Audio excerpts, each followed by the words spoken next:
Guys, welcome to the Black Rifle Coffee Podcast. I'm your host, Mike Glover. If you don't know me, that may be a good thing because maybe you'll see a little bit more of me. I want to say thank you to Black Rifle Coffee for the opportunity to host Michelle Black, the wife of Brian Black, a Green Beret that was killed in 3rd Special Forces Group in 2017 in Niger, Africa. We know about it, the controversies around it, and we're going to get into that and more. But I want to say a big shout out to Black Rifle Coffee and the guys for allowing me to host this podcast to allow Michelle access and telling her story to a broader and bigger audience. If you don't know who I am, I'm the CEO and founder of Fieldcraft Survival in Heber City, Utah. Me and Evan grew up together in OGA and Special Forces, and it's an honor to be here. And I want you guys to hear Michelle's story because it's super important. I don't want it to be forgotten. So you've been making the rounds a little bit within the community with trusted people, including Andy Stumpf, a good friend of ours, on the Cleared Hot podcast, telling the story about Brian, the situation in Niger, and then also talking about your book, Sacrifice, which is an amazing book. It's an honor to have been able to read that book. I crushed it over the last couple of days, but it's an honor to be able to read that book and also hear your voice doing the audible version of that. That's your voice. It's actually no. It's not your voice. No. It's not.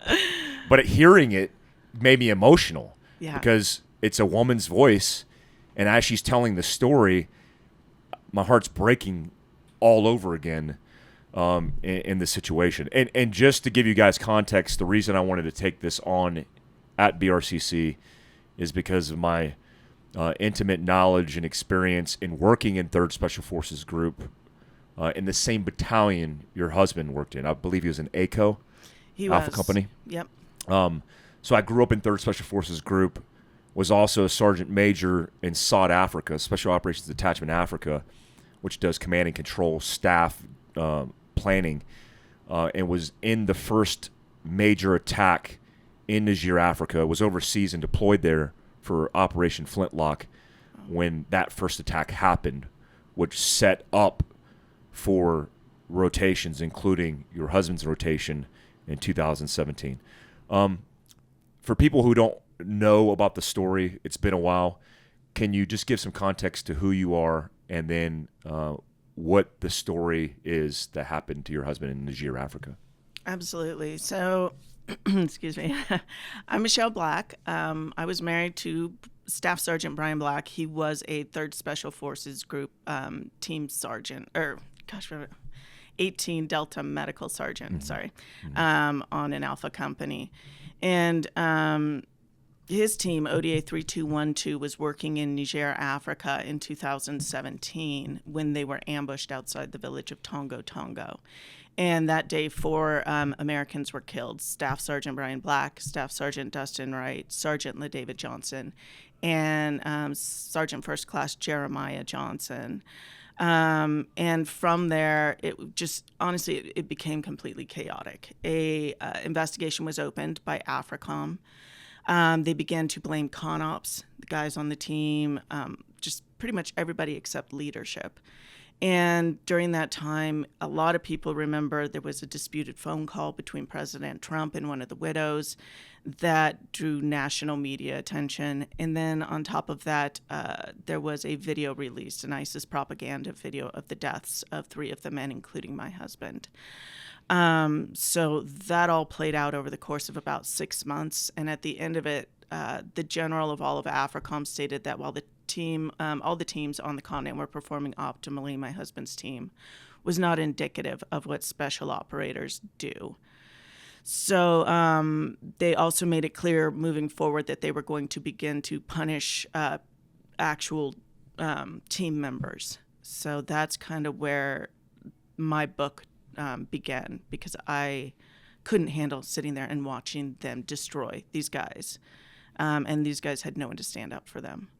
My understanding from the position of the book is it was an opportunity to be the voice for the detachment and the guys who had the real story from the ground perspective, because they were there, and telling that story channeled through your words and the circumstance of it. Is that right? Yeah, by the end of everything with the media, the investigation, everything that happened, the guys weren't allowed to speak during that time until after the investigation was completed. But by the end of the investigation, they didn't know who they could trust. And honestly, being, on teams, you know how that goes. Guys can't trust anybody. If they speak up, they're going to be punished. They knew that. So they were afraid.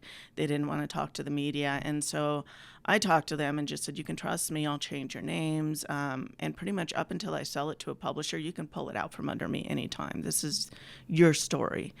But I wanted to be able to prove, really show in the eyes of the media that these guys weren't a bunch of cowboys, that they didn't go rogue, that they were following orders. I knew just from discussions with them before that that's what had happened, that they were not responsible and they had not done the things that they were being accused of, but that they had no outlet, no voice. So I wanted to give voice to that.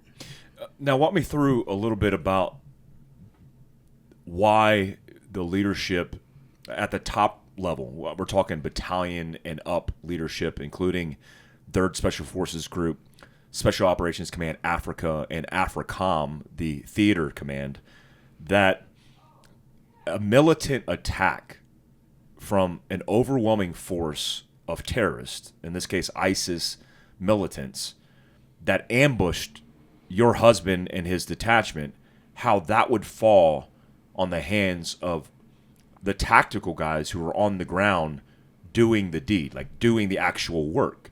I don't understand even from an operational or intelligence or legal perspective how that would be the case. I'll be honest, when I sat down with them in a briefing room, I think they thought they could just kind of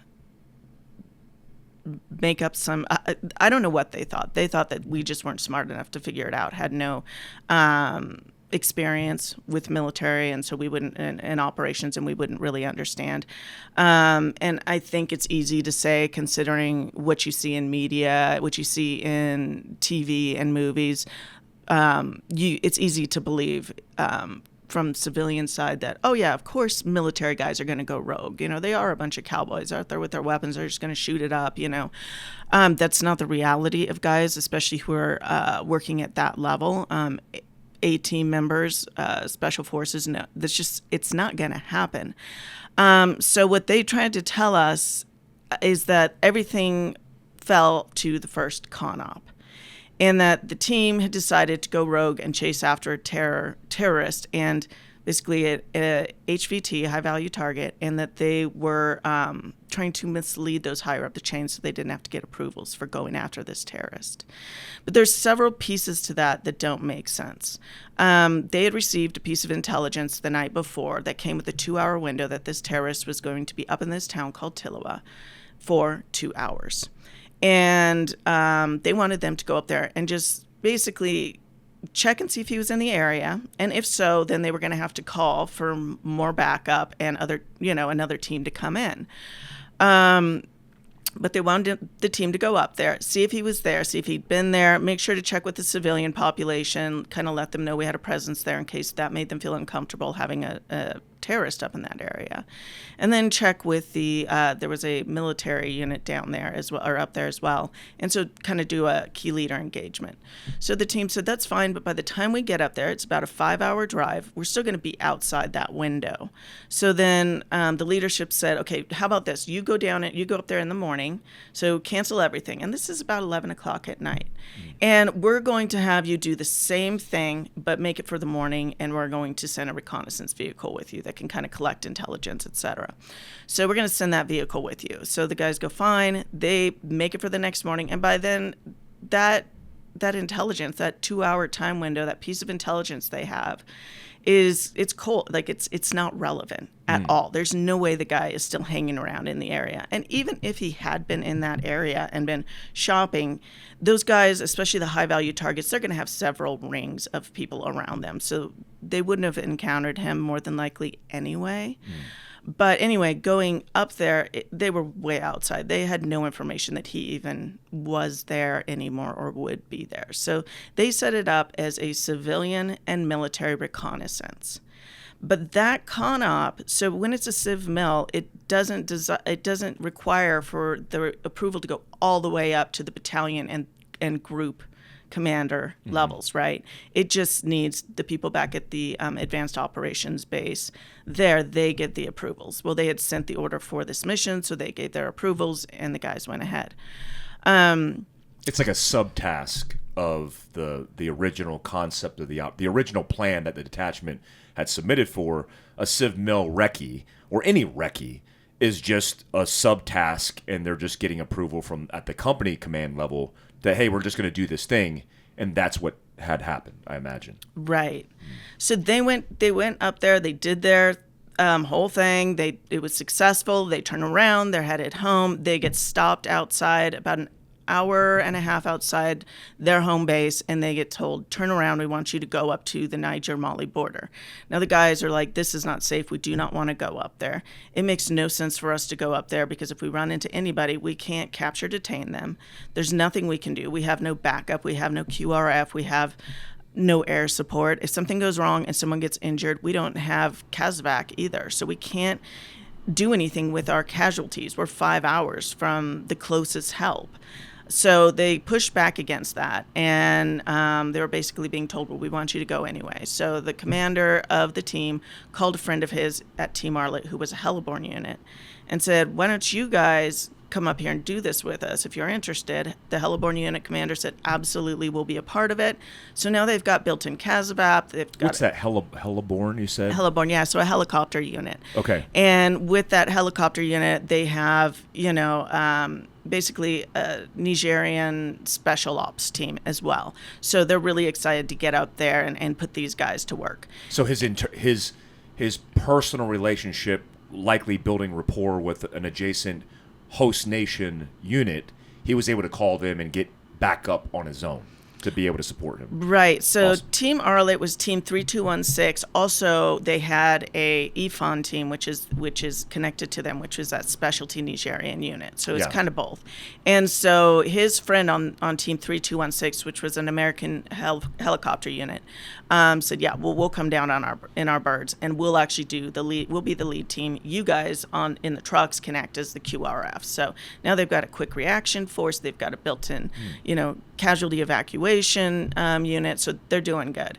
And they knew they did have one drone, but it was going to run out of fuel before they were headed home. So having that Heliborn unit come in was really key for them.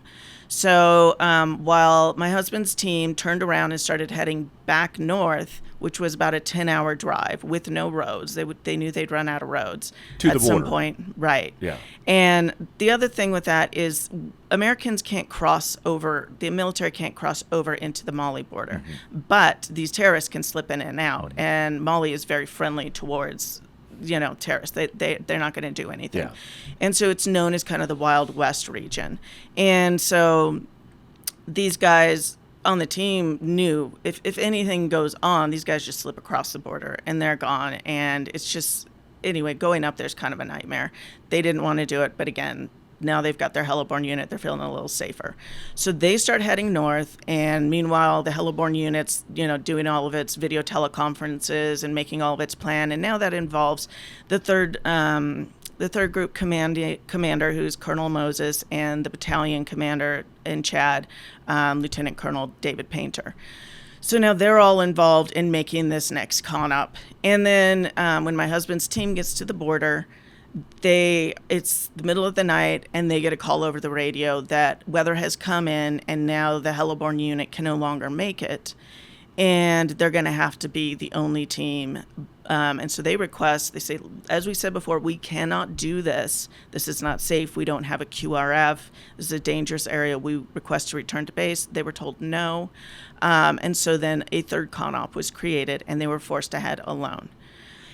So they went up, they did that mission, and the next day on their way back home is when they were ambushed, and that was a whole separate piece. But as far as the actual con-ops, there were 3, and the way they justified punishing these guys is they said, well, that first con-op that they made as a Civ Mil, there is no doctrinal definition for a civilian military reconnaissance, and therefore they were lying, therefore they misled us, and therefore they didn't have everything they needed when they went up there. On the first mission, that was successful where there were no risk factors to the team.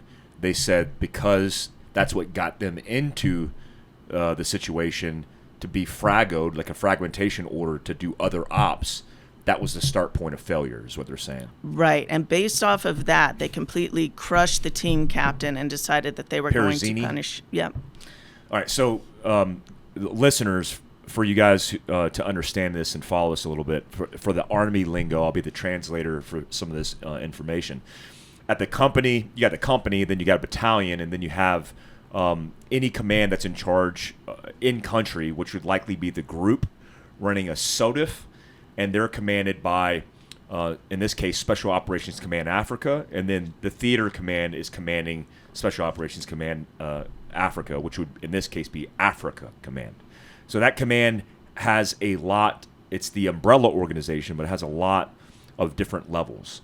Personally, I've dealt with SOCAF and AFRICOM and found them to be grossly incompetent in many ways. One, when I was in Libya doing counterterrorism operations, we had a hostage rescue situation in Algeria. They didn't even have a tactical operations center set up at night for things that happen on the most deadly continent on the planet, Africa, with all of its countries and all of its terrorists.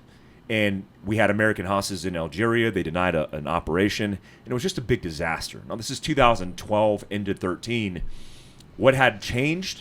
Not much. My first rotation in Niger, Africa, in Flintlock, which is a planning sequence for working with host nation. So I was working with generals and commanders of the Nigerian military. When the terrorists attacked the southeastern town with Canadians, Norwegians, and other operators, they shut them all down and kicked them all out of country because they didn't want the controversy, because they're like, we're not, terrorism isn't a thing in Niger until it was a thing in Niger. When I hear that unfold, a couple of things come to mind, and a lot of this information purposely I didn't look into except for the open source stuff that's been released, some of the briefings and stuff.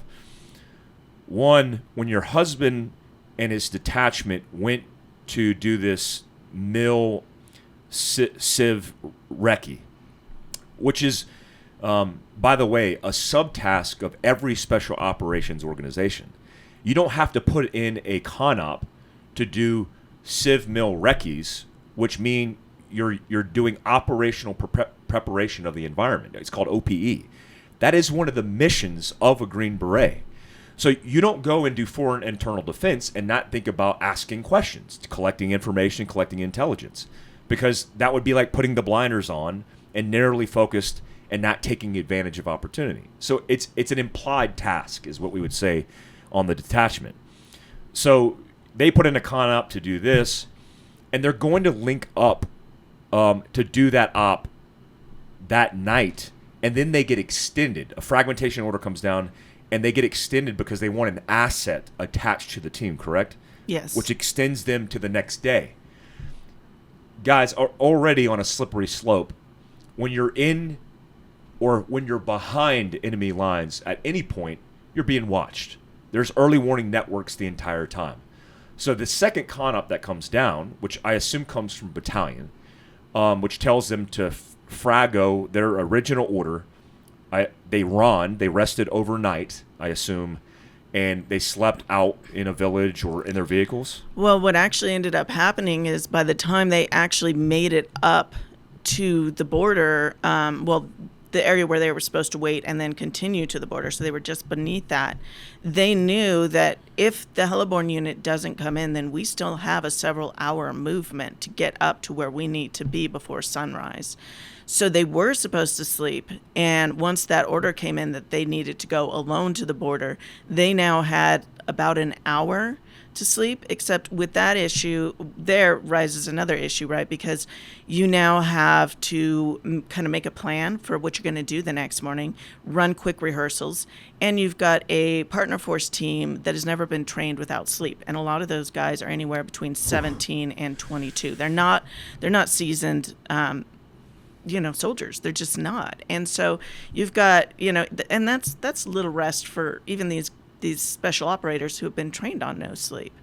So now they're doing 15-minute shifts of sleeping and, pulling security. So really each guy on the team got maybe 15 minutes of sleep that night, and the guys, the Nigerian partner force, got maybe an hour. And then they had to get up and start their movement north. Wow. And the movement north is a 10-hour movement, which is a long-range movement, which requires, doing a 10-hour movement in open desert and open terrain without any air assets, without support, is super dangerous anywhere in the world, let alone a terrorist safe haven of the border between Mali and Niger, which is, every terrorist organization has battle space in Mali.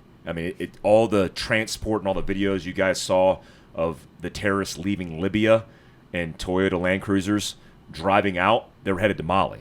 When I was in Libya, we had the French special operations guys launching from all over the continent, going to kill terrorists in Mali. So it's like the equivalent of Afghan and the Pakistan border.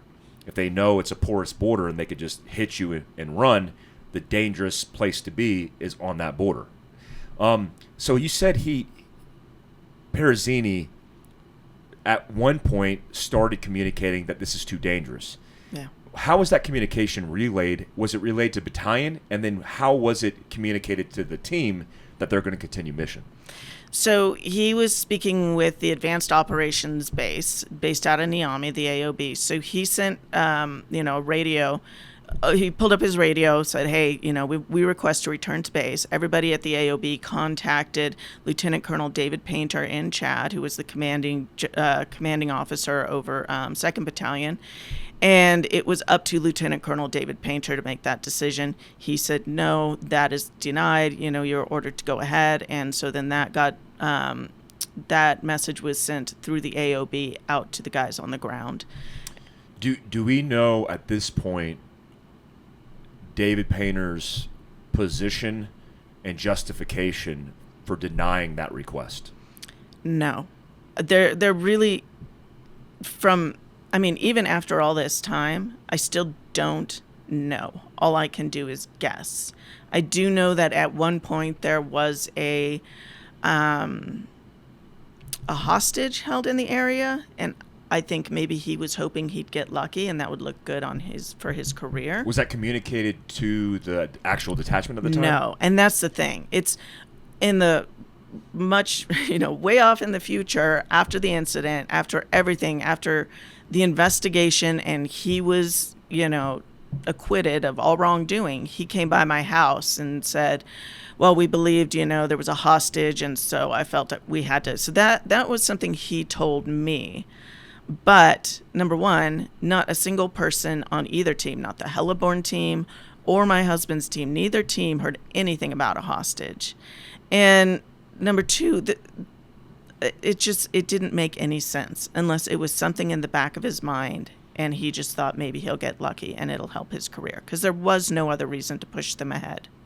So Dave Painter was my first team leader in Special Forces. He was my team leader in Afghanistan during a very bad rotation. And I say bad, but active. A lot of Americans died. It was during Operation Red Wing. Okay. And I've always known Painter to be a very competent leader, both in when he was with me in Charlie Company 2nd Battalion and when we both migrated to the Commanders and Extremist Force. But I know what I know of Dave is aggressive. He's like one of the guys, because he wants the guys to get into the fights because he's not risk adverse. So in a way, I could see the rationale behind his decision making, which is this is what SF guys do.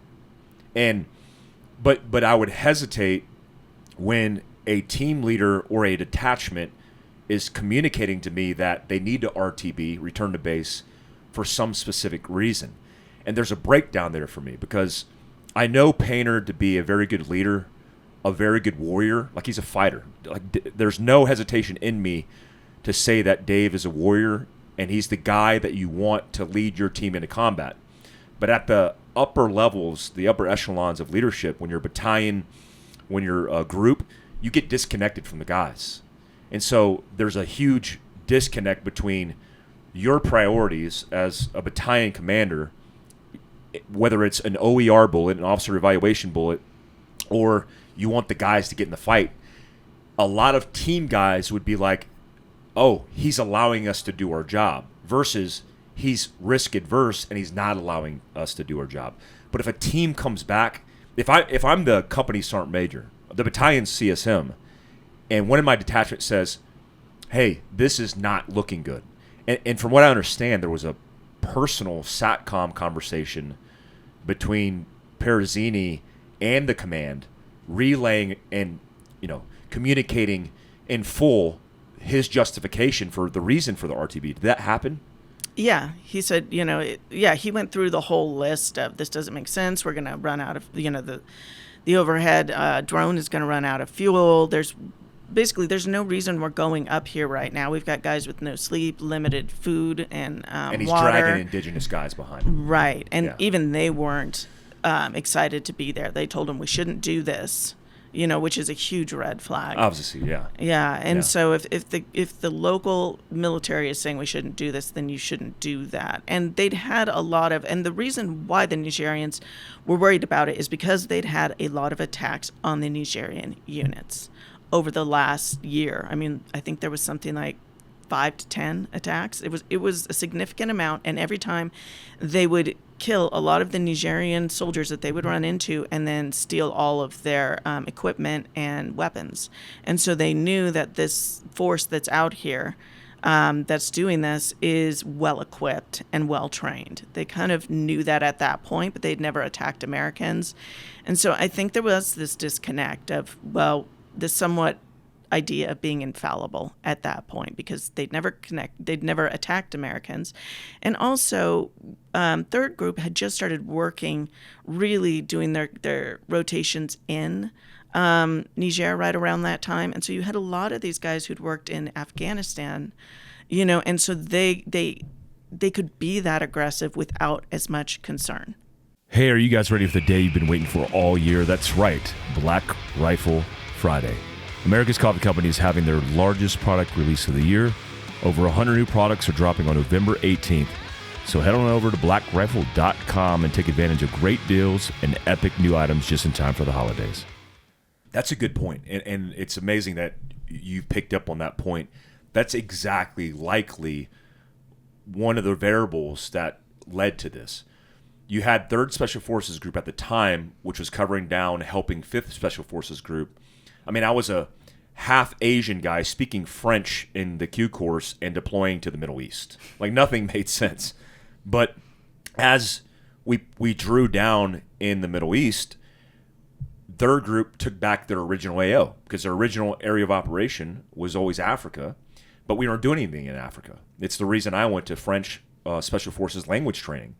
So they swapped in with 10th Group, because 10th Group Maine was taking that mission, and 10th Group went back to their original focus, which is Eastern Europe. And so when that happened, when you look at a guy like Dave Painter and Colonel Moses, both who I know really well, I'm not friends with them, but I served with both of them. Both of them came from, I would say, about 10 rotations to war in Iraq and focused on Afghanistan. And so that same mindset taken to Africa is not going to work, because, in fact, my first rotation as a sergeant major, doing high-level planning with the Nigerian military, some of my first assessments were, one, SOCAF, Special Operations Command Africa, didn't understand the battle space. The French did. You know why I knew the French took it seriously? Because they had air support co-located with their troops to be able to respond to terrorist attacks. The Nigerian military, up until about 2016, never even knew what war was. When I trained them in 2015, and their first attack happened when I was there, they were in shock, because their soldiers, their air force, their military have been playing war games for the last 30 years. They don't know war. the guys who are training in the rural hinterlands of Mali, they know war, which is why the tides would be turned, which is one of the reasons why 3rd Special Forces Group was there in the first place, getting these guys stood up, because they were getting prepared for what eventually would come, which is terrorism from Chad, Nigeria, and then Niger being in the middle of that, between Mali and Libya, being overwhelmed by that real estate. Let's walk through the circumstances where he now is being told, dictated what he's going to do, and then how they got into the ambush in the first place. Okay, so they basically were told that they didn't have a choice. They needed to do this mission. So then, of course, they kind of come up with a basic plan for the morning and sleep what little they do, and then they begin to move. So in the morning, they go up and they're doing their basically sweeping the area, looking for anybody. They don't see anybody, but I mean, the area was covered in these trees that they have there that are, they're like umbrellas. They come down to the ground, and then they've got this thick brush that goes around them that has thorns. And so the guys got up there. They saw motocross tracks crisscrossing everywhere. It obviously was a big enemy camp. And they were finding items like motorcycles and weapons and whatnot. So at one point, they actually heard a motorcycle start up from behind them. 2 guys had pulled it out from under one of the trees and then hopped on it and took off into the desert. So that kind of freaked the guys out, and Captain Perzini, knowing that their drone was going to run out of fuel, decided to send the drone to follow the motorcycle to make sure it didn't turn around and they didn't come under attack. So he sends it to follow the motorcycle. I would find out later that that drone followed the motorcycle out to the middle of the desert, and they ended up meeting up with several other motorcycles, and then those motorcycles went all over the place, including over the border of Mali. So I'm assuming that's when it started. So the drone actually saw that happen, and that Right. got communicated back to the detachment. Right. Well, it got communicated, I think so. I think it got communicated back to the leadership, and then the leadership was communicating to him. Okay. Right. And then, because they were just kind of watching it. And so then the drone was running out of fuel. So that was kind of the end of it. The drone had to go back to its base. And so the team was just kind of left out there on its own at that point. And now they've got Zero support now. Zero support. They've got. And how many guys? How many Americans? There were 11 Americans and I think 34 Nigerians. Okay. So they began driving back. And at one point, like I said, they were running out of water and food. The American team members had some. The Nigerian partner force did not have any. So they needed to pull into a local village to fill up with water and get some food supplies. And when they were there, they began to have a KLE, a key leader engagement meeting with some of the villagers and the village chief.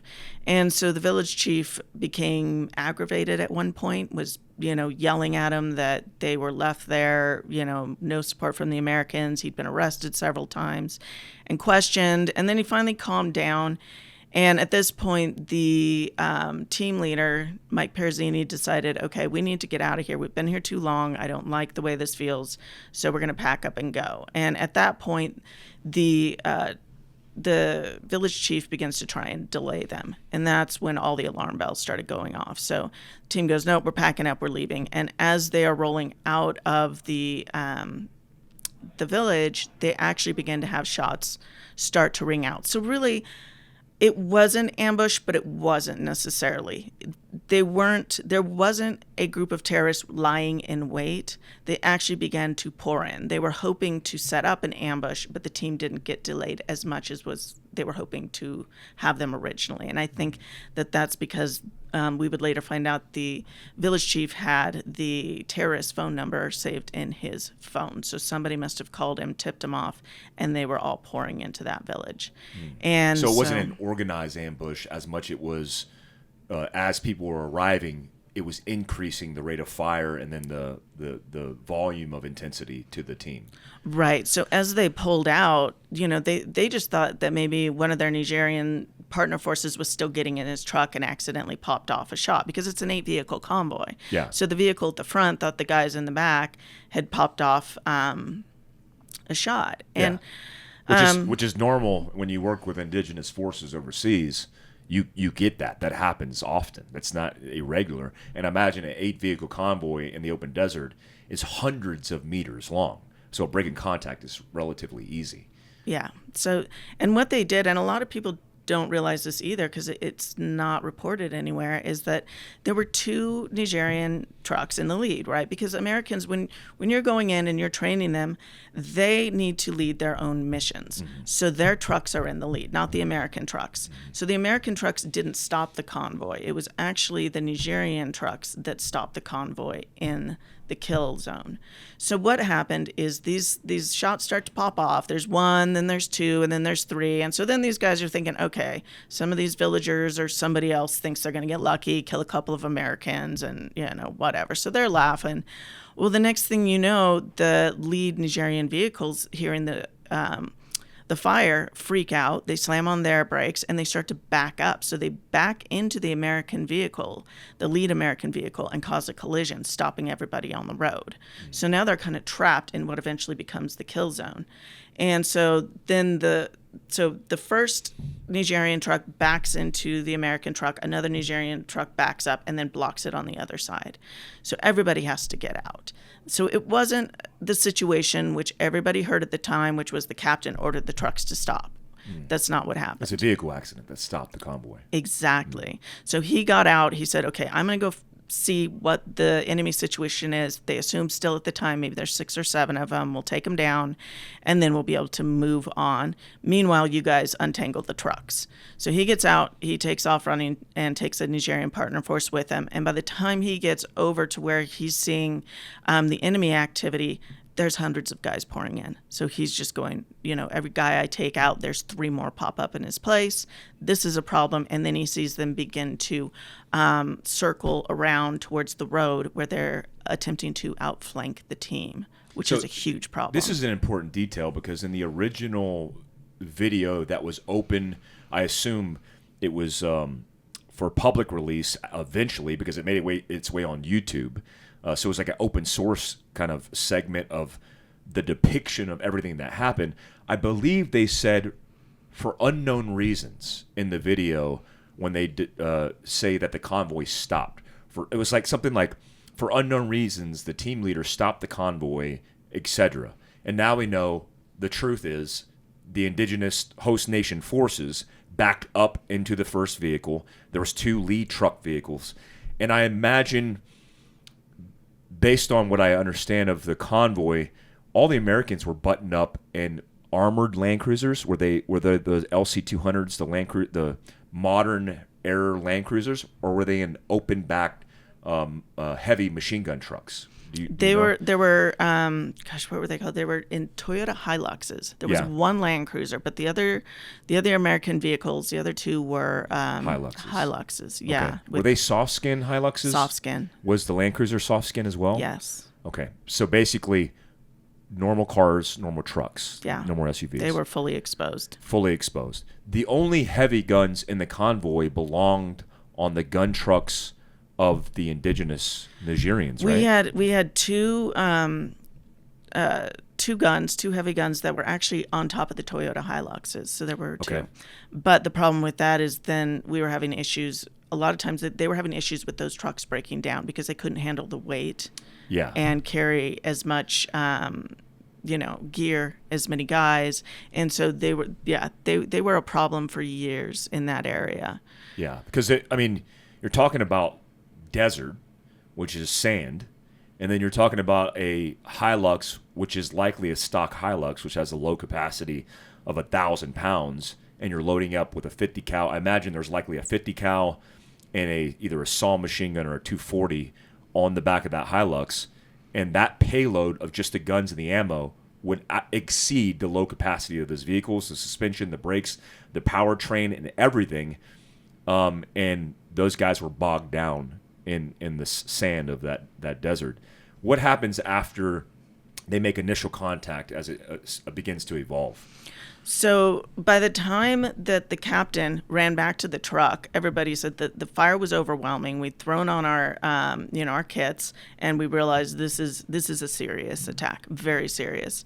And so they are running the machine guns. One already, by the time the captain got back, one had already basically burned up. And so that now they were down to one machine gun. My husband, Brian, was shooting he had the only grenade launcher. And so he was having the most impact as far as just taking out. I guess he had actually spent a lot of time early on in the deployment just zeroing it in so that it was very accurate. So he was in the back, and they decided, okay, we need to move to another position. But when they did that, they were having issues because the first person to run from the fight was the translator. So now they've got the issue of guys who speak a variety of 20 languages, and they don't know how to get them into the trucks because none of them speak the same language and their interpreter's gone. So with hand signals and whatever, they're having to pull these guys out of bushes, get them into the car. So it took them a while to organize and get everybody into the cars. Then they dropped some red smoke and they decided to move out.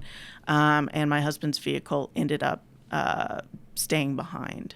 So the lead two vehicles, along with any Nigerians they could get to follow them in their trucks, did a 300-meter bound, and then another 300-meter bound. After the first 300-meter bound, they realized my husband's truck was missing, and two guys hopped out of that truck and ran back looking for him. And after the second 300-meter bound, two more guys dropped out and ran back to look for my husband's truck. And by then, it was too late. Everybody So you was have gone. both American and Nigerian vehicles displaced over 600 plus meters. You got guys on foot trying to make physical movements back on foot to pick up the rest of the guys, and were displaced over an 8-vehicle spread, likely over 1,000 meters. I mean, this is a large area in open desert in the middle of a gunfight. Yeah. Which vehicle is your husband in? Is he in one of the Land Cruisers? Yes, he was in the Land Cruiser. Okay, so he's in a standard SUV, like a normal SUV, which you fall into in country. It's like, hey, here's the keys to the SUV. Not rigged for war, but they had their stuff inside of it. But again, not a fighting vehicle. This is just a transport vehicle. Where do things start to de-evolve here? Where do things start to go really bad? So what's interesting is, a lot of people have seen the video of that section when the guys are killed. What they didn't see was the full 45-minute video, which I've been able to view. And what we found out was Brian was out front leading the vehicle, basically commanding that vehicle forward. And then Dustin and Jeremiah ask him, what should we do next? And Brian basically says, I think we need to stay here. And he leads the truck into a blocking position and begins to fire his weapon to allow the other vehicles to get out. So wait, is this the video that was released? Was it CBS? CBS and SOFREP released it. And SOFREP. So guys, if you know me and my company, Fieldcraft Survival, when SOFREP released that video, because me and my former teammate who ran Fieldcraft Survival at the time, Kurt Hohan, saw the release of this video, and we headhunted SOFREP, deservingly so, because of how disgusting it was for us that an American service member ran company would put a video that literally is a terrorist propaganda video out into the internet to allow people to watch it, including, I assume you saw the video when it was released. I knew it was released. I know my oldest son, who's on the autism spectrum, he was 11 at the time, he saw it at school. I did not watch it. I refused to watch it up until I was writing the book. You and Brian you got 2 children, 2 boys. We do. And I assume both of those boys have watched the videos, or probably by now my youngest has seen it. Yeah, that's why we don't do stuff like that. It just aggravates the hell out of me. It just makes my blood pressure go through the roof. There's a 45-minute video. This video is video perspective from both your husband and is it Jeremiah? Yeah, and the 45-minute video isn't released. What Yeah. happened was the terrorists took and basically chopped up the original video into what you saw on CBS and Their SOFRAP. propaganda. Yeah. Right. And so we've seen the full 45-minute video, which was recovered by the French. And in that, it was hard, but it was neat to be able to see what they were doing, how they were fighting. I mean, all of that was just, it really showed the heroism. It was incredible, honestly. It was hard, but it was incredible. And it was so amazing to see the way the guys were working together up until they were killed. So, yeah. I got chills all over my body. And I was just recently talking to somebody because they knew I was going to interview you, and we were talking about the video and everything. And despite the pain that the video has brought in terrorizing these families, including your own, it is an incredible depiction of the heroism and bravery of both your husband and the men on the ground that worked the problem till the end. Green Berets, special operations guys, work problems. Yeah. That's what they're good at. And to see those men working problems until they couldn't work problems anymore, it gives me chills because it's horrible and it's tragic, but it's also something that's like, man, that's what these guys did, and that's what they did to the very end, and they fought. Yeah. And if they were going to perish in combat, because I know a lot of guys and friends of my own in third group, my son is named after a third group teammate who was killed in combat, 2 of them. That they would want to have gone out like that, fighting for each other to the very end. Now, the 45-minute video depicts, I assume, them trying to establish a dominant firing position to turn the tides of their circumstance. Besides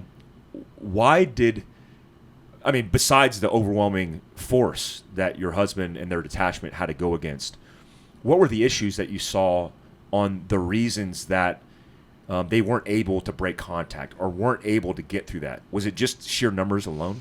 I think it was sheer numbers, but I think also there were a lot of the weaponry of the enemy was insane. We're talking mortars, we're talking ZPUs, right? Anti-aircraft weaponry. And my husband's team, they weren't prepared for that. I mean, like I said, they were out on a 1-day civ mil, pretty basic recon mission. So they weren't loaded down with a ton of weaponry. I mean, like I said, the machine guns and my husband's grenade launcher was really their heavy machinery. I mean, that's what they had other than their standard weapons. So they weren't prepared for a fight like this.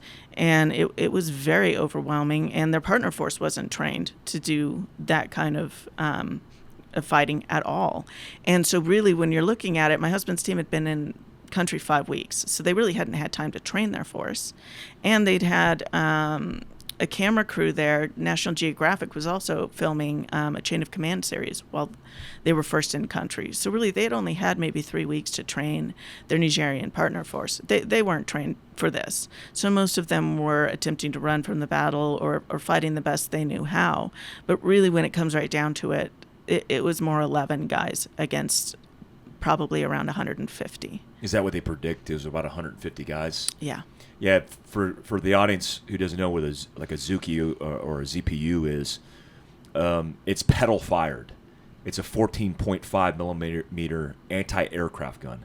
I used to shoot it in my fire base at ridge lines 5 kilometers away. You're talking about a weapon system that will cut vehicles and people in half, and they had overwhelming fire superiority in that gunfight. I mean, an M4, a 5.56 gun is like a 22, compared to a 12 gauge. I mean, there's just no comparison for them to overwhelm, and especially in a force of 150 militants, 150 bad guys. So we have this video that was released. We have all this circumstance that's going on downrange. How do you find out about any of this? How does this start to evolve for you personally? Well, as far as the video and... No, I mean, for you personally and notification, and then you get wind of things happening, because I remember it hitting the headline of news pretty early. Yeah. Which is not common, but pretty early before I knew every family member from what I heard was even notified. The whole thing happened way too fast. Yeah. And because I don't know if it's because National Geographic had been there filming, or if there was already media on the ground because of the American hostage. I mean, I don't know, but somehow media got wind of it right away. And so there was a news flash that came across my mother-in-law's phone. So she called me and said, it must have been 8 o'clock at night on, I don't know what day it was, but October 4th, maybe a Wednesday. And she goes, hey, did you see this news flash about a, team, an American Green Beret team up near the Mali border that was attacked? And I knew Brian was on a mission in that region, and there aren't that many teams in that region, really. There might have been 3 teams in country at that time. And so I knew instantly. I said, that's Brian's team. Brian's dead. And you I knew that immediately. I knew. How long is this thought after the actual event took place? How many hours? Not many. I'd had that feeling early in the morning, and I'd been worried about this deployment. I'm not a worrier. I'd never worried about a deployment. Honestly, it was like, see you later. I'll see you in a few months. Whatever. Have fun. This was the first deployment where I just had a gut feeling, and I've always had those when things go wrong. I know.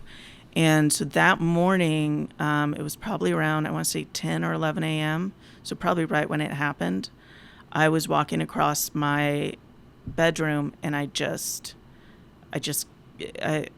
was like, and this happened to me once when my dad died. It just, like, all of a sudden the Spirit of God was around me. It hit you.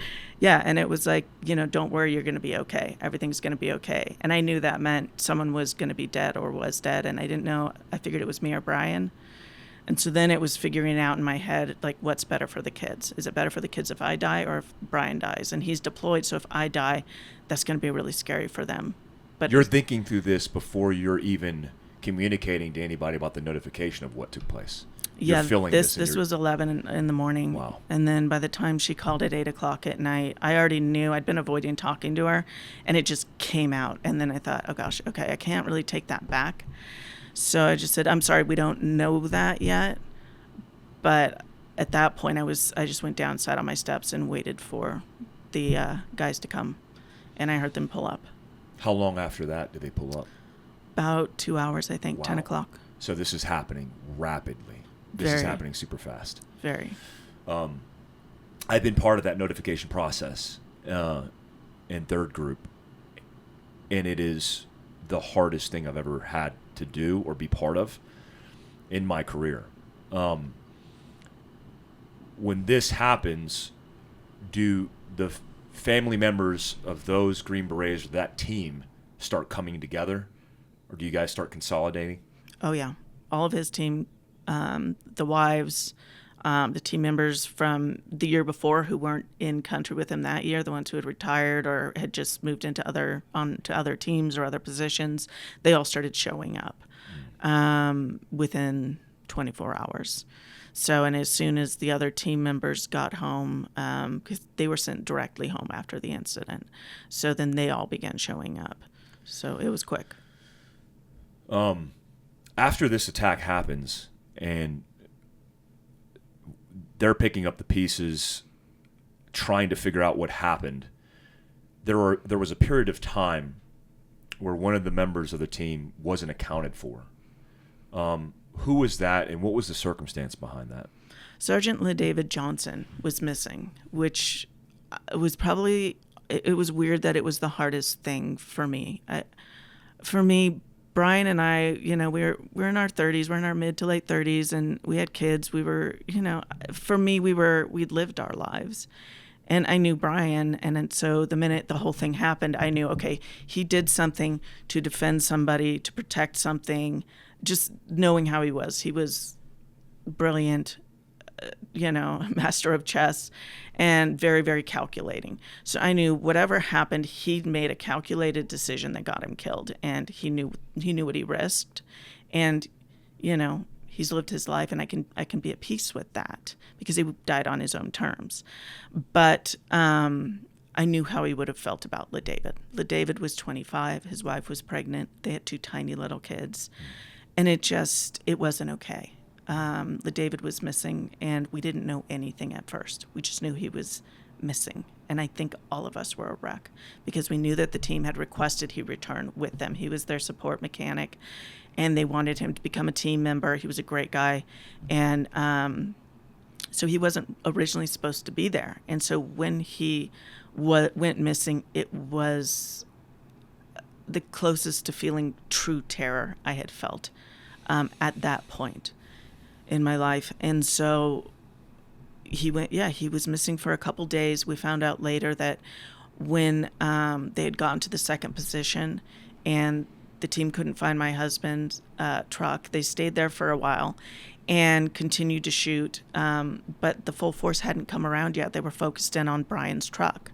And once Brian, Jeremiah, and Dustin were dead, then the whole group of terrorists circled around and then came back at the whole team full force at their next position. And that's when things just went completely haywire. And all the trucks decided, okay, we need to take off. There's a small wooded marshy area. We're going to take off into that area. So they all just ran for their trucks and hopped in them and took off. Well, in the chaos, David, they don't really know why or what happened. Either the truck didn't start, he never got to the truck. They don't know. And the problem is that the truck that the first group took off in was one of the gun trucks. It had one of the machine guns sitting on top. And the way they built that, it blocks all view from behind. So forget your rearview mirror. It's not going to make a difference. You won't notice what's going on behind you. So everybody jumped in the back into that truck, and then, all the Nigerians piled in.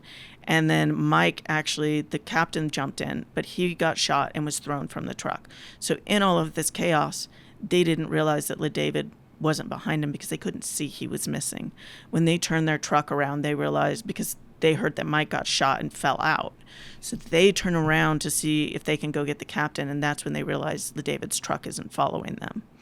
So what ended up happening is LaDavid jumped, or didn't get to his truck, they're not really sure, and he took off running along with several other of the Nigerian partner force, trying to escape the onslaught. And he found a tree, jumped underneath this thorny tree, and again, it was one of those big trees that's kind of like an umbrella. It's thorny and goes all the way to the ground, and he took up a fighting position there.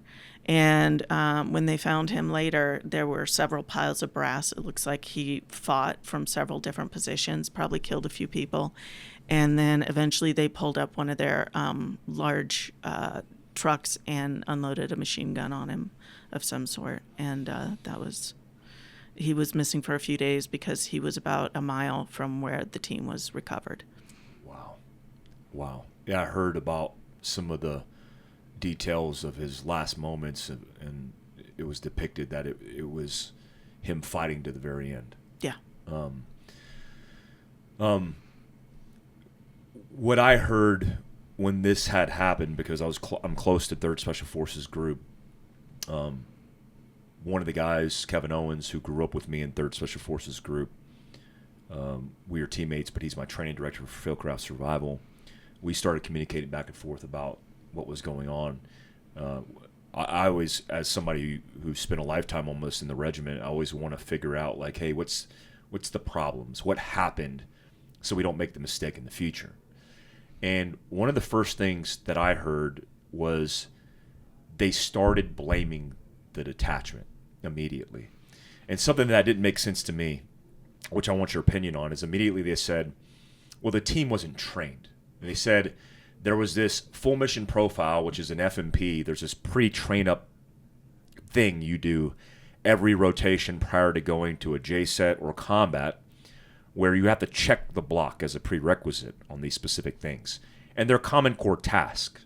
It's like react to contact, battle drills, first aid and trauma, whatever it is, but you check the block, and that they hadn't checked that block. So that's the reason why this happened. And the media jumped on the bandwagon of that and started directing the blame. But all the guys in the community, all the guys that I knew from the regiment were saying, that's ridiculous. Like, no, one, that's a check the block series. Mm-hmm. Teams aren't defined by their 3 weeks at NTC, the National Training Center, doing battle drills. They're defined by the leadership and the guys on the detachment. From what I saw from even the video of your husband fighting to the very end, these guys were competent Green Berets doing what they did best, fighting in combat to the very end. There were bigger issues that were at the battalion, at the group, even at the SOCAF and AFRICOM command that were players or variables here. What is your opinion of all that? Because I assume that's part of your investigation as you started questioning the guys. Yeah, and I think it's you could answer that even with a question. If they'd received all that, check the box training, would it have ended differently? No, not at all. I mean, these guys, they go through not just, basic and AIT, right? That's the standard training for the military, but we're talking years. How many years more, and most of these guys had Ranger tabs as well. Mm-hmm. I know my husband did, and at least 3 other guys. One of the guys had been Ranger Regiment for years. They were all seasoned, not just on tactics and training, and they drilled and drilled and drilled, but also many of them had been in combat multiple times. So it's ridiculous to say that they didn't check that box in training.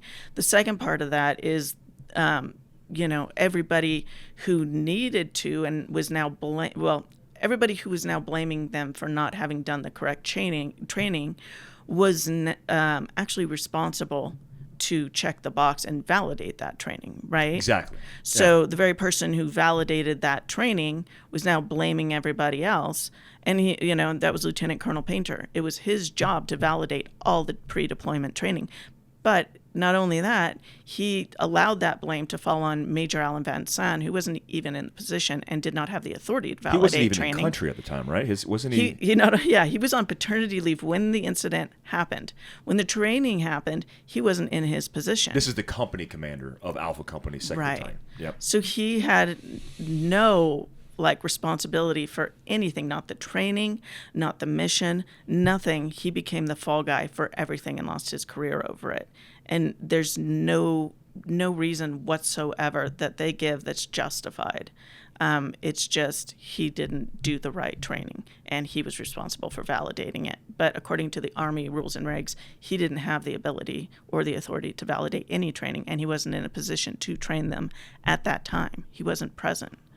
And so there were so many holes with that, but also Lieutenant Colonel David Painter, he was the one who was responsible for validating all the training. He also, along with Colonel Moses, was responsible for making what training they did before they deployed. So it would have been him who put together all of their pre-deployment training. Because it's dictated. It's right. not, you don't offer up what you're going to do. The battalion often comes down from the guidance from the group command on the prerequisites based on the deployment cycle, which is we call the playbook in special operations. Based on the playbook, they're going to dictate the medal or the J medal task, the mission essential task list that you're going to execute, and you just check the block because you're given that. So the idea that these guys didn't do the training, that no detachment on the history of the planet in any company in special forces would ever dictate what they're going to do or not do. They're dictated from a higher chain of command. Right. So if that's the big issue, then why, once again, was Lieutenant Colonel Painter never held accountable, and why was Colonel Moses never held accountable? I mean, by now they have been, but by Congress, right? So, but, and Lieutenant Colonel Painter, as far as I know, he is still in the military. So I think he's just kind of biding his time from what I've heard, hoping people forget.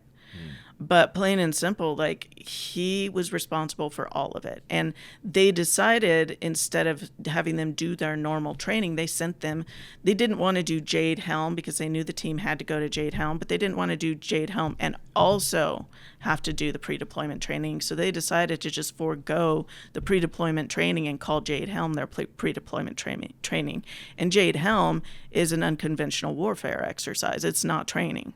So basically, I don't know if you'd call it laziness or what, but basically it was Lieutenant Colonel David Painter and Moses who chose not to do the pre-deployment training and then allowed those beneath them to be punished for that.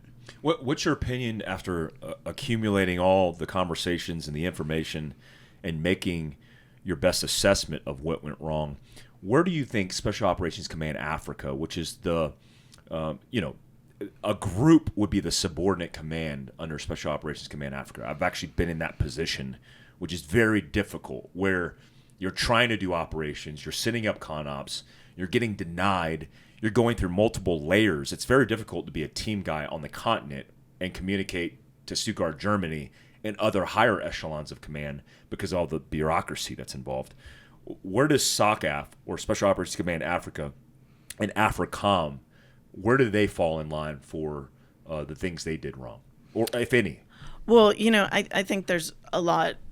That's a very complicated question, but there's a lot of things, right? Assets and country, what these guys are driving. There's so many things, like the vehicles were an issue, not just that deployment. They were an issue for years that had been the guys had been reporting on, been complaining about, and oddly enough, the minute this happened and it turned into as big of a deal as it did, a big public debacle, then suddenly it's, hey, we're going to get these guys all the trucks they need. Well, that's great, but by now we've lost lives, and we'd lost lives before then. I mean, in February, I believe that year, Sean Thomas was killed. I think it was February, and same thing. It was a vehicle and lack of assets, right? So everybody knew the vehicles were a problem. We'd get stuck. The guys would get stuck all the time. I mean, they couldn't carry the amount of equipment they need. So there was that. There was also the lack of assets in country in general. There are a lot of things in that respect that they fall on SOC Africa, they fall on AFRICOM, because it's those two entities that would get those things for the guys on the ground, right? They'd make sure that they have those things. It's their responsibility to make sure that all the guys there operating on that continent have what they need to be able to operate at the best level. There's not too many situations I could point to in my military experience of where the blame would be diverted at the team level. Usually in chains of command, the chain of command is the one who bears the responsibility, not the guys on the ground. The fact that's what was very different, I think, for me and the guys that I know in special operations who understood this, that rarely does the guy on the ground get blamed for fighting through difficult circumstances and dying side by side. I mean, the captain of that team got shot during this and lost members of his team. The team sergeant who was on the ground was in a situation where they were fighting through these difficult circumstances, and they got the blame. So who got the blame in this? Whose careers were ruined because of this that took place from the lack of leadership from the battalion level? So, I mean, obviously, Alan Van Sant, he probably received the biggest brunt of the punishment. Company commander. Right. Yeah. And he was the one who was on paternity leave when this happened. So he received his GOMOR, his general officer memorandum of reprimand, right? Yeah. So he received that reprimand, and that ended his career. It was a career-ending GOMOR. Yeah. So he had to get out. The next one was going to be Captain Perezzini, and he ended up receiving 2 GOMORs. He received the first one. It got rescinded because we all wrote letters, even the family members. My father-in-law, we were writing letters saying, hey, this isn't okay. You need to rescind this. And then when it didn't look like it was going to be rescinded, my father-in-law actually got his letter published publicly. And so then his letter was, GOMOR was rescinded. But then in the second round of punishments, because there was a whole review and then a second round of punishments came through, and once again, Captain Perezzini was given a GOMOR. And so once again, he fought it and it got rescinded. But that permanently tarnished him, because then everybody goes, oh, well, he's the guy who caused the Niger ambush, because and yeah, I think a lot of team guys are like, hey, this shouldn't fall on the team, but the people who are approving any sort of promotion, right, who's going to put Mike on a promotion board or see him on a promotion board and make those decisions, well, they're believing whatever the command is saying. So they're not in a hurry to promote him. So here we are 5 years later, and Mike is appealing to, Senate, the Armed Services Committee to try and get a promotion after 5 years. After 5 years as a captain? Yes. Yeah. He should have been a major. Long time ago. 2 years ago. Right. Oh, man. Let's talk about your journey, because we're 5 years post one of the most traumatic thing that you've ever experienced in your lifetime, and you've dealt with a lot. You've composed this book to tell this story. How are you? How are you doing right now? I'm doing really good, actually. It's funny. I don't believe you always assess yourself. Yeah. Do I really mean that? Yeah. There's times when I'm doing really well, and there's times that I'm not doing really well. Yeah. I think, you're raising your kids and you lost your entire future. Because when, I don't know. I think for me it was hard because Brian was the only person I ever wanted to actually date or be around. So once we got married, it was like, oh, well, this is it forever, And so now it's like, now our kids are growing up and they're getting ready to leave, and you just go, oh my gosh, now it's, you do that whole thing of like, it's like I'm back being 20 again, where it's like, who am I? But I think, what happened to him, what happened to our family, how do I put this? It's like I have a responsibility. He bought a lot of opportunities for me with his life. And I can't just become too self-focused and worry about myself or what, how I feel or whatever. Like, life is hard.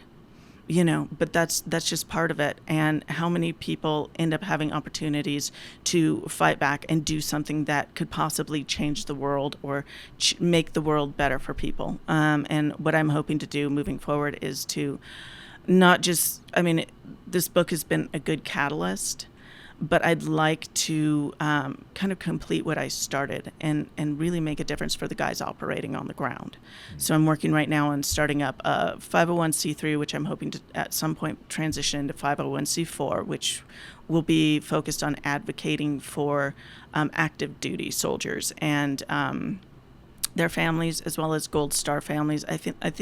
I think there are a lot of people advocating for veterans issues, and I think that's great. And I think there's a lot of people advocating for Gold Star issues, and that's great. But one thing I discovered as I was going through all of this is that these guys have no one fighting for them a lot of times, and that's not okay. So my first order of business is to change the way military investigations are done, and then we'll move from there. That's super interesting because you're absolutely right. Nobody's an advocate for the guys, especially on teams, or the guys who are in those situations because higher echelons of command put them in those situations. And they're typically ostracized, careers ruined, and forgotten about. Yeah. I tell the story on Phil Krause Survival's podcast of when I was put under a investigation, 15-6 investigation, a formal investigation, for the misuse of classified information, when me and my warrant sent a template, so an actual just template PowerPoint presentation that had the word secret on it. And the whole point was we were using the template to stand up our guys and to fill in the template with fake information, but the word secret was on the fake template, and they had to do a 6-month investigation threatening to ruin our careers. Nothing was found wrong, but it took 6 months. And we were guilty until proven innocent. Yeah. And often the guys in these situations, their careers are all they have. Their professions, mostly committed to about 10 years or more, because that's how long most of these guys go through training, have prior military experience in the Army. That they've put all their eggs in one basket. And then when it comes to their advocacy, they're talking to a judge advocate in the group that's fighting for the political machine, the bureaucracy, and making sure they're protecting the leaders or the officers that are in charge, as opposed to the guys on the ground. Yep. And that would be amazing help, especially because I don't think anything like that exists in the military or in a nonprofit, right? No, not that I've seen. So, and it's more than overdue. There are so many antiquated systems within our military that need to be updated. Like you said, it's innocent until proven guilty, and that goes against everything in our country. But also, you guys are giving your lives for our freedom, for our country, for, justice and the law, which you guys don't even fall under the same fair laws the rest of the world does. Yeah. So that's not okay. So you know, and that's really what got me so fired up right after Brian was killed, and all of the lies kind of just became so public. Is, you know what? Brian's already dead. I can't fix that. I can't bring him back. But I can fix what happened to the guys on the team. I can fight for them. And, you know, who else is going to do it? There is no one. So, you know. That's amazing. Hopefully BRCC Fund and some of the guys that I know could help you out with that. I'd love to help you out with that because it's so needed. And you learned this over the course of years and investigating it yourself, being the advocate and voice for these men who don't have that. I mean, they've been put under gag orders, or if they say one thing, they'll be ostracized and legally gone after even more under UCMJ. Yeah. Let's talk about Brian. Okay. Chess master. Was he an avid chess player? He was a total dork. Was he? Yeah. That's awesome. Usually 18 Delta, right? Yep. Most 18 Deltas are dorks. They're so weird, but they're the best dudes at what they do, but often the most intelligent of the special operations guys. I mean, I wanted to be an 18 Delta until I realized I could never be one because the academics that were involved. How did you meet Brian, and then how did you guys get into a career where he was going to become a Green Beret? So I was taking some time off college to work in a ski town. I was obsessed with snowboarding pretty much my whole life. I did a little competing, did a little instructing. So it was so much fun. You know, you hang out with kids all day and teach them to snowboard, and then afterwards you go spend the rest of the day going through the park and playing around. So I was obsessed. And so I was up there doing that, and Brian showed up to church one night, and I was like, oh gosh, who is this dork in a sweater? I mean, literally, he was Was it a turtleneck? Hopefully it wasn't a turtleneck. No, but it was like a crew neck sweater. I mean, nobody wore that. You know, we were all really cool, you know, with our puffy jackets and saggy pants, and Brian was in tight jeans with a crew neck and looked like he'd been in a fight. He was 6'2", probably 220 at the time, just solid muscle. Yeah. And so I said hi, and the guy he had a deep monotone, was very, I don't know, I couldn't figure out if he was dumb or really smart and just quiet and to the point. And that's kind of what I learned about him over the years, was that he was just as few words as possible, but brilliant. I always say he kept me around for entertainment, but but yeah, we had a good time. So we got married, that was 2003, I want to say, when we met. We got married in the summer of 2005, had a couple kids, and he was playing online poker for a living. So, wow. Yeah, when we met, he was playing online poker and making a lot of money. So he managed to take care of me and the family doing that. But then when Obama came into office, he began to change banking laws so that you could no longer move money from the standard American banks onto poker sites. It became really hard. So you'd have to move them into offshore accounts and then bring them in, and that was really sketchy. So Brian ended up pulling his money out and went to look for work, but 2008 hit. It was a recession. Yeah. He couldn't get work, so he'd always wanted to be a Green Beret, Navy SEAL, whatever. So he just asked me, "Do you care if I do this?" And I was like, "Listen, you're the guy working." We had a crazy on the spectrum kid who was going wild. I was like, you know, can't be both of us, and I didn't want to leave him alone with Zeke because they just butted heads. They were both very strong-willed. So I was like, "Oh, if you're going to take care of the family, then do whatever you want that'll make you happy." So he went to basic. Now that kind of led us into special forces eventually. I mean, within the first year of him being, we were stationed out of Fort Carson, and he was in a CASH, a combat support hospital, and he was bored out of his mind. He was already starting side businesses, so he asked if I cared if he went to SFAS, and it was like, if that will keep you busy and happy, do it. So he went off to Special Forces selection, and no surprise, was selected, and we were on that track pretty quick. That's awesome. So. That's amazing. And Brian, I noticed that from all the things that I've heard from all the men and how they were fighting for each other, he was a fighter. He was a warrior. And when you see it, when I found out that the guy in the video was the medic, and it was Brian, I was amazed by that, because when you know medics, like medics' priority is dominating in security, fire superiority before they start treating casualties. And those men on the ground were fighting for each other, and you could tell that. Was he a fighter? Was he somebody that you always recognize as like, this is who he is? Oh, yeah. Brian, well, like I said, when I first met him, he was big. He was really into jiu-jitsu and MMA. He actually was, he told me he was a cage fighter. I didn't know what that meant. I was like, I don't know why you're telling me that to impress me, but it doesn't. I found out later what it was, and I was like, oh, okay, that's pretty impressive. So, yeah, he enjoyed fighting. He thought it was fun, just tossing people around, and he was really skilled. So I know he was hoping he'd eventually come in close contact with the enemy and do a little hand-to-hand combat with them. He had an axe sharpened and lots of knives to grab. So, yeah, he was a fighter. How are the wives of the other men doing from that detachment? I mean, there was a lot of life lost that day. Was it 5 or 6 Nigerians and 4 Americans? The most since Mogadishu, Somalia, in one take. How are they doing? The widows or the widows? Wives? You know, I think it's hard because I think you wanna sometimes forget. You wanna just try and ignore it and not deal with the pain and separate. So it's hard to get in contact with them. I don't really know how they're doing.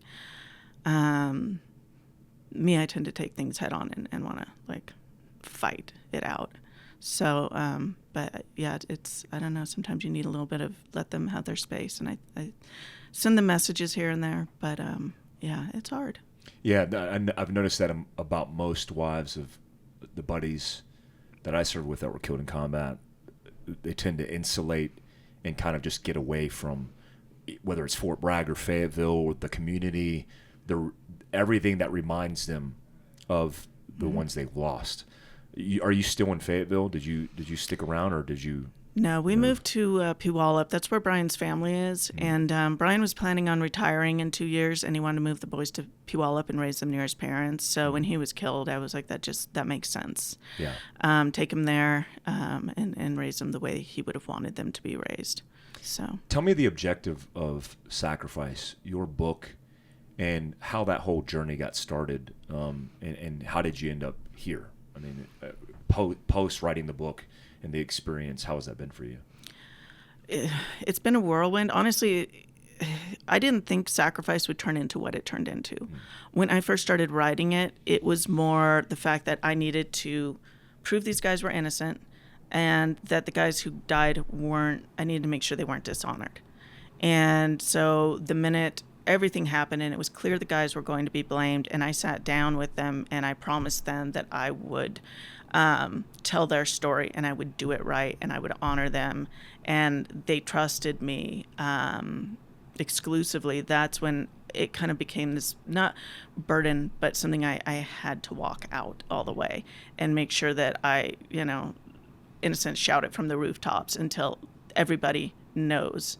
These guys knows their stories, and I'd love to see the team get the awards they deserve. I mean, every single guy who survived that day also earned, silver stars, but they all got demoted, or they're downgraded to ARCOMs, which is disgusting. And so they got demoted from silver stars to Army Commendation medals. Yes, that is disgusting. Yeah, and they all deserve much higher.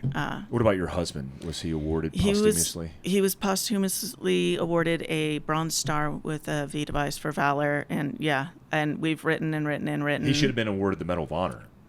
I mean, it's incredibly disgusting to me how the Army award system works, especially for those that sacrifice themselves or fight for each other in valorous ways when it deals with political issues. Yeah. And that's what it I mean, I got an Army Commendation Award for getting a 300 on my physical training PT score.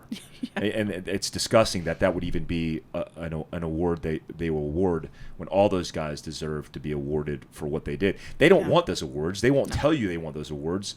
But it's, especially for your husband, posthumously fighting to the very end, Bronze Star with valor. I mean, there's guys who get service awards for Bronze Stars with V devices for just deploying and being in a gunfight. Yeah. And that drives me crazy. Sorry. Yeah. No, that's okay. I feel the same way. But I was telling my in-laws the other day, I said it's good because it's good that they keep playing it political because it keeps me angry. And as long as I'm still angry about something, I'll just keep taking the fight to them.